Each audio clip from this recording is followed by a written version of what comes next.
One Question is designed to give subscribers valuable insights on how executive leaders in college athletics think about key issues on their respective campuses, in their departments, or within their leagues and conferences.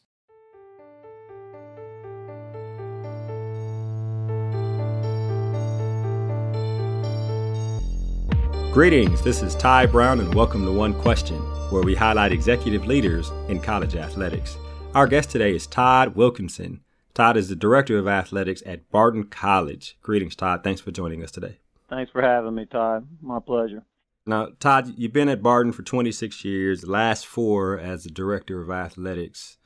Of course, Barton is in Wilson, North Carolina, which was in the area where Hurricane Florence hit the United States here in the last few weeks. From what I read, Barton, you guys had to close campus for 8 days. You closed on a Tuesday at lunch, opening back up the following Wednesday. In terms of sports, you missed about 7 or 8 contests. And, you have 400 student athletes there on campus, which is almost half of the campus population there. In terms of Hurricane Florence and the big interruption of 8 days and rescheduling, what has been your department's adjustment process after the interruptions from Hurricane Florence, getting back into the groove? Talk to me about how you guys are working through that. Yeah, well, of course, Hurricane Florence got all of our attention here in eastern North Carolina, and we knew it was going to be a very dangerous and proved to be a dangerous, deadly storm that this also caused tremendous property damage throughout eastern North Carolina and into South Carolina, and people are still going to be recovering for a long, long time from that. So it had our attention, but our main focus as it was approaching was to give our student population enough time to evacuate and go somewhere safe. That's a decision that is made up the line with the senior staff, and when it was made, athletics was to shut down the same way. We finished up a golf tournament on that Tuesday, and that was the last group we had on campus, and then our coaches did a great job of staying in communication with the student athletes as they left, and trying to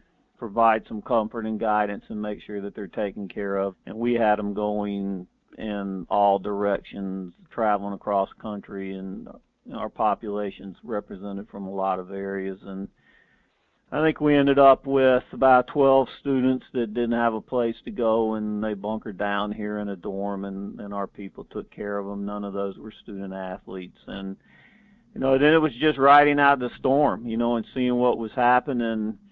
Wilson was spared in so many ways. We were just right there on the outskirts, probably 30 miles in either direction, or east and south of us. It was just awful. Our rival, University of Mount Olive, they had over 20 inches of rain, and it just continued to pound them. So we were so fortunate from that, but once it passed, then it was a matter of you had to look at it. When can we get back in school, and when we can get back going? And the problem there is how to get everybody back with the damage and the flooding and what was going to be safe. And we couldn't get athletics going again until we got the students back. That was the main thing. And we opened our dorms on the Monday before we actually started classes, and a few came back and kind of started taking inventory of where our people were, and fortunately we've come out pretty good with everybody returning. Right. Well, I'd imagine, Todd, you coached baseball for a long time, so you know how coaches feel about their players. And, of course, now you're over the whole athletics department, so everybody feels like family to you. So those 8 days where you were closed and away from campus, how did you stay in contact and check on your student athletes, check on your staff to make sure everybody was all right? I mean, it had to be a concern of yours and really all the coaches you have there on staff. Yeah, and I appreciate that question. That is a great question. So I felt good about our student athletes and where they were going, and the head coaches felt very good about where they went. I was concerned about my staff because I do have a lot of new staff that have started here in the last year or two that have not been through a hurricane, and they've relocated from the Northeast, and I've talked to them about you need to be paying attention to what's going on here. You need to make sure you're not in the flood zone, you're not familiar with this area. We've had some bad storms here before, and they've done some damage, and just trying to give them that kind of information. And they were reaching back out to me and wanted to make sure their family was in a good situation. You know, something as simple as, hey, look outside your windows and make sure you take a look at the trees and which way they're leaning, and don't have your family hunkered down in that direction. And that did concern me because of where some people have moved in. But I think they took it to heart, and we had some of our coaches evacuate. They left town, went north, went into D.C. and Philadelphia, and found their way and tried to take care of their family until this thing passed. Now, did you see or did you hear of much damage in terms of staff and student athletes, damage to their homes or, to their friends and family for people on campus? Well, we have a great community here, and our student engagement staff did a great job, and they created a master Google sheet. It was student welfare type sheet they could send out, and we could gather information on all our students, and they could respond. I'm safe, affected by the hurricane. I'm safe. I wasn't affected. What has happened? And we got good feedback from that. I know we had some student athletes that their family suffered some catastrophic damage to their property. We had a golfer who happened to be sleeping in his house during the storm down in New Bern, and a tree came crashing through his roof and penetrated the house within about 20 feet of where he was sleeping. So that was scary, and just thinking about that. The flooding was just horrendous, and it's going to take a while to recover from that. And we have students that were in Wilmington, and Wilmington really got hammered down that way. But all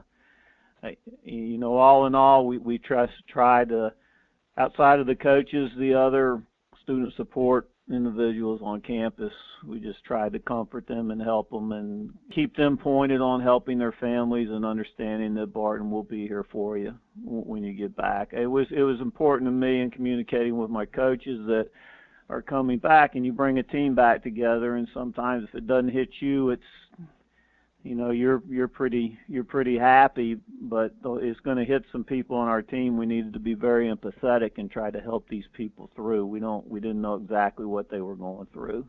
Right, and that process, being empathetic, is something that you can't immediately do if you don't have that. So I imagine you emphasize that a lot in talking to coaches and staff to make sure, hey, look, some of these guys had trees fall right next to them while they were sleeping at home, or their cousins or aunts or something may have lost their house or something like that. So I guess that was an important thing for you to do, to make sure the coaches understood where they needed to be mentally for the student athletes.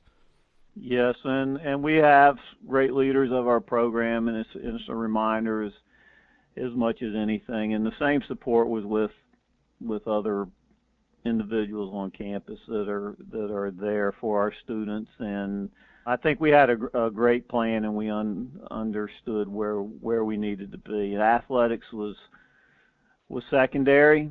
If people need to take care of their family, that was secondary, but also athletics was a good opportunity to heal and kind of get back on the rails. I mean, when you stop school for a hurricane and you're out, we're only out 8 days, and there's still colleges that are still out. UNC Wilmington for one. So it's you get off the rails and you're trying to get back on, and athletics has been used in this country for a long time to heal things that come up, and give people opportunity to take their mind off of it for a little while and use athletics. Right. Well, I'm glad you brought that up, athletics. Of course, you were a student athlete. Of course, I was a student athlete, and you're also a coach. And as we both know, for a student athlete, for coaches, when you're able to practice and when you're able to compete in games, that is normalcy for you. That's what you expect. That's what you know. And when you had to miss 7 to 8 games over those 8 days, you had to delay, or some contests even probably got canceled.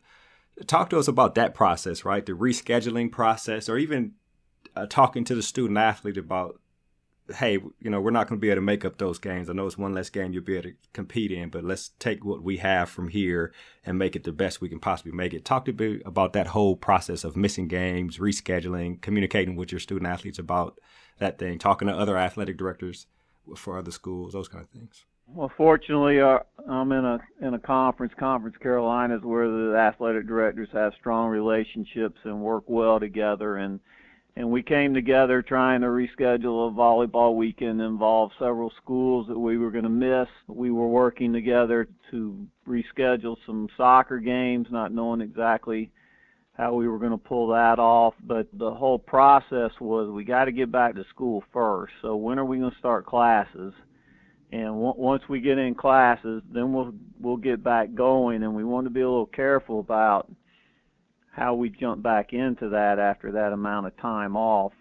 Example given, we got back on a Wednesday and actually had some games scheduled that day, volleyball and soccer, and we just can't play. We're not going to play that quick coming back. And then as we're looking at our soccer schedule, we can play our doubleheader on Saturday, and then we're going to need to make up with an institution on a Monday. So that institution's quite a distance from us. They're going to hang around. It's the Hurricane games we miss. We wanted to accommodate them as a good conference member and played both the men's and women's game at the same time on a city-owned property that allowed us to get them back home after they'd been away from their campus for quite a while.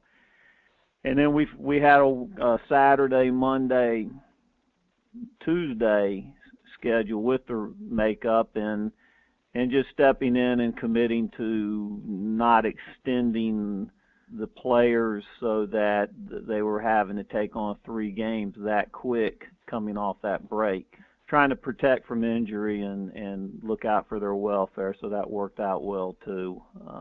Considering the spot we were in, my colleagues here are just awesome to work with, and we were able to find our way into some acceptable dates. So it was chaotic that first week back, no doubt about it. It was wild there for a little while, but we got it straightened out.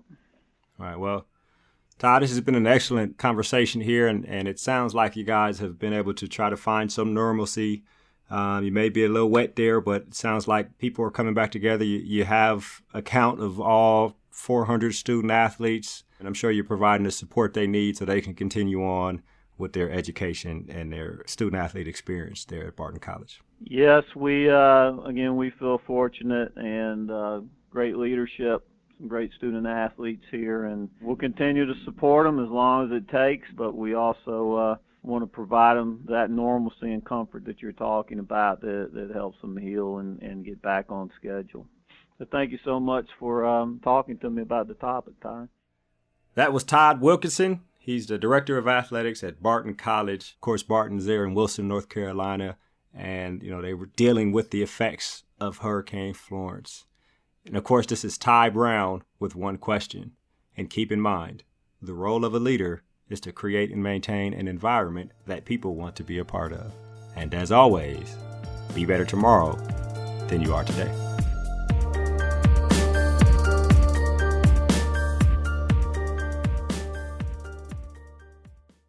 This episode of One Question is produced by Spades Media Group, solving problems using creative leadership.